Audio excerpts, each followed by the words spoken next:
Good morning सगळ्यांना. कसे आहात सगळे? स्वागत आहे तुमचं पुन्हा एकदा आकाश प्रीती ब्लॉग्समध्ये. तर आज सुद्धा मी आवरून बसली आहे. सकाळचे वाजले 10 आणि आम्ही निघालो आहे आज सुद्धा दवाखान्यामध्ये.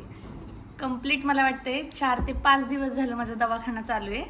आणि हा व्लॉगमध्ये थोडासा आवाज माझा वेगळा येत असणार आहे, कारण मी 2-3 दिवस थंड पाणी पिलं आणि त्यामुळे माझा घसा बसलाय. तर आता मी आणि मम्मीच निघालो आहे. तर आमचं डिसाईडच होत नाही रिक्षाने जायचं आहे की भाऊ सोडणार आहे. आता तो आत्ताच आला आहे, बघू काय म्हणतोय. त्यांनी सोडलं तर आमचं काम सोपं होईल. आता इतक्या दिवस तर आम्ही जात होतो प्रायव्हेट दवाखान्यामध्ये. तर बरेचसे आमचे आजूबाजूचे पण रिव्ह्यू सगळे ऐकले आम्ही, आणि सगळेजण म्हणतात की प्रायव्हेटमध्ये शक्यतो नाव देऊ नका. पण आता आम्ही तर ऑलरेडी दिले, नाव दिले, सगळे चेकअप्स झाले, सगळं झालंय. म्हणलं एकदा आपलं सेफ साईड म्हणून आपण सरकारीमध्ये सुद्धा नाव देऊया. म्हणून आता आज आम्ही चाललोय सरकारी दवाखान्यामध्ये. काल पण काही जाणं जमलं नाही, त्यामुळे आत्ता चाललोय. म्हणलं नाव देऊन आलेलं बरं, कारण परत अचानक जर आपल्याला सांगितलंच, प्रायव्हेटमध्ये शक्यतो म्हणतात असं की सिझरच करतात, नॉर्मल करत नाहीत. आता मला पण नाही माहिती हे असं का असतं. आता कदाचित पैशाचा पण खेळ असू शकतो, पण म्हणूनच आम्ही म्हणलं आपलं एक सरकारी दवाखान्यात पण नाव दिलेलं बरं. म्हणजे अचानक जर आपल्याला वेळ आली तर आपण ॲडमिट होऊ शकतो तिथं. तर आता तिकडेच निघालोय. मम्मी बघा माझी माझ्यासाठी बनवलेला लाडू स्वतःच खात बसली आहे. मी पण आत्ताच थोडंसं खाल्लं, कारण आता बाहेर ऊन भरपूर आहे आणि बाहेर गेल्यावरती इतकी भूक लागणार आहे. आणि बरीच कामं आहेत अजून. म्हणजे परत एकदा मला जिथं नाव दिलंय ना मी, तिथं पण मला जायचं आहे. कारण तिथं माझी शुगर वाढली ना, त्यामुळे शुगरमुळं मला परत एकदा टेस्ट करायला लावली होती. मग काल माझा दिवस त्यामध्येच गेला होता. सकाळी उपाशीपोटी एकदा जावं लागलं, परत जेवण करून एकदा जावं लागलं. अशा 2दा माझ्या सॅम्पल्स घेण्यात आले आणि आता तेच रिपोर्ट्स पण घ्यायचेत आणि तेच डॉक्टरला पण दाखवायचेत. आणि सरकारी दवाखान्यात पण म्हणलं येता येता नाव देऊन यावं. आधी सरकारीत जाणार आहे, नंतर तिथं जाणार आहे. आणि तिथून येता येताच बघू, जर जाणं झालंच तर मला माझ्या मैत्रिणीला भेटायला जायचं आहे, कारण तिला पण आता बेबी झाले आणि मी महिना झालं तरी अजून भेटायला तिला गेलेली नाही. तर मग तिथं सुद्धा जायचं आहे. तर आता बघू काय ठरतंय आमचं, कशाने जातोय ते. इथं तर काय काम नाही झालं, कारण आता ते बोलले की बुधवारचाच असतं फक्त प्रेग्नेंट बायकांसाठी. तर आता इथनं जातोय परत आपण जिथं नाव दिले त्या दवाखान्यामध्ये, कारण तिथं कालचे जे रिपोर्ट्स होते शुगरचे ते दाखवायचे. मग आता त्यामुळे तिकडे चाललोय. रिपोर्ट्स कलेक्ट केले. आता डॉक्टरला दाखवतोय आणि बघू आता नंबर किती आहे त्याच्यावरती आमचा नंबर कसा येतोय. रिपोर्ट्समध्ये तर नॉर्मल आली आहे शुगर, पण ग्लुकोजचं पावडरचं ते पाणी पिऊन जास्त आलं, त्यामुळे आता बघू डॉक्टर काय म्हणतात.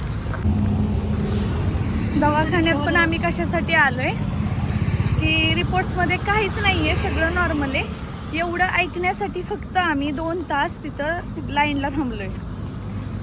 असा राग येतो ना कधी कधी, पण काय करणार, अजून 1 महिना राहिलाय, गप्प बसावं लागेल. कारण आता आपल्याला मजबुरी आहे आपली पण. त्यामुळं तेवढे 2-2.5 तास आम्ही इतकं हे झालतं ना की अशी चिडचिड होत होती माझीच, की मला बसायला आवडत नाही इतक्या वेळ. आणि त्यात हॉस्पिटल तर मला अजिबात आवडत नाही, पण काय करणार, 1 महिना राहिलाय आणि मला म्हणते आणि ॲडमिट तर व्हायचंय. त्याचं वेगळं टेन्शन आलंय. आणि नेमकं आता बघू, इथंच जायचंय, मैत्रिणीच्या घरी जायचंय आणि तिथून मग मला घरी जायचंय. करमतंय का? करमत तर नाही, पण काय करणार, परिस्थिती अशी आली तर काय बोलू. येता काही तर राहिला काम धंदा सोडून इथे येऊन काय करू. करमत तर नाही. रोज उठा, सकाळी नाश्ता बनवा, दुपारी खावा, सकाळी खावा नाश्ता, कामावर जावा, जायच्या अगोदर भांडी घासा, नाश्ता केलेली, कंपनीत जावा, तिथं जेवण करा, घरी यायच्या टायमिंगला कामाचं टेन्शन नाही, पण घरी जाऊन जेवण बनवायचं ह्याचं टेन्शन येईल. म्हणजे तुम्हाला फक्त मी नाही ते फक्त जेवणाचं टेन्शन येते का? तसं नाही ग. मग कसं आहे, आता इतक्या वेळात तर मी ऐकलं फक्त एवढंच बोललाय की जेवायचं टेन्शन येतंय. जेवायचं म्हणजे अगं तू असल्यावर टेन्शन नसते, बोलायला कोणतरी सोबत असते. ते बोलायला पण कोण नाही, काय नाही, एकटा एकटा गाणी लावायची, बसायचं. तुला असं वाटतंय मी मजा करतो की तुला, काय करणार.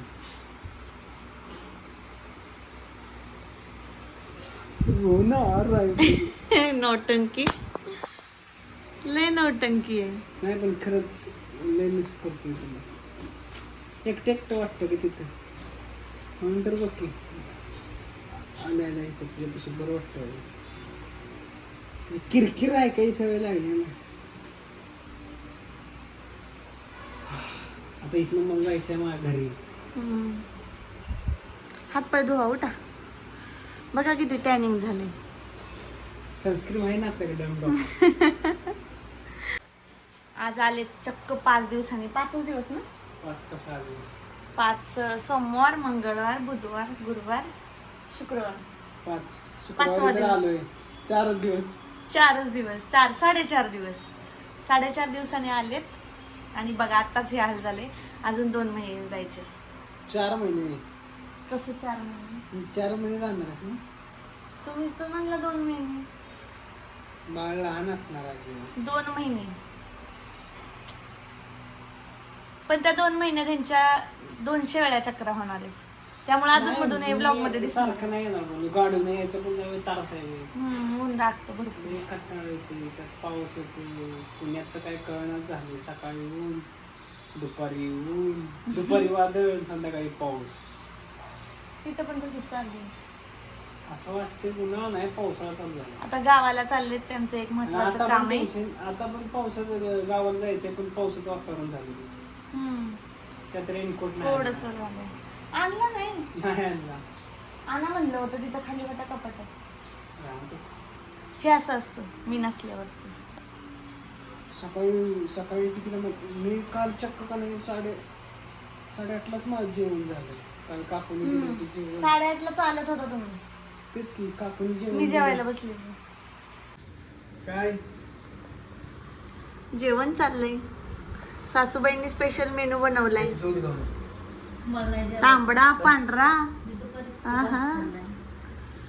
ते पण दुपारच्या 4 वाजता. क्या फिर केम छो? जायचंय ना, शिकून घ्या थोडं थोडं गुजराती.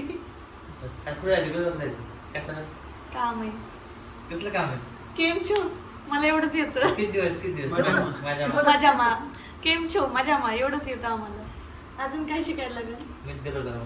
तिथं काय जाऊन हिंदी काय बघ. बोलतील ना, हिंदी बोलत असतील. आपल्याला नाही टेन्शन. गणपतीकडे चाललं 8 दिवस तिकडे.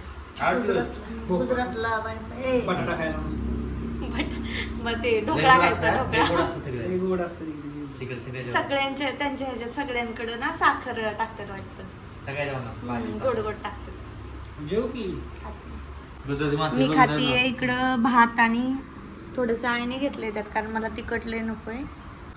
मम्मीला माहिती का, मम्मीचं हेडफोन घेऊन चाललाय गपचुपच.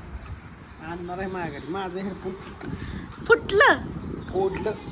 फोडलं. कास कसं फोडलं? त्या हेडफोनची हे काय नाव आहे?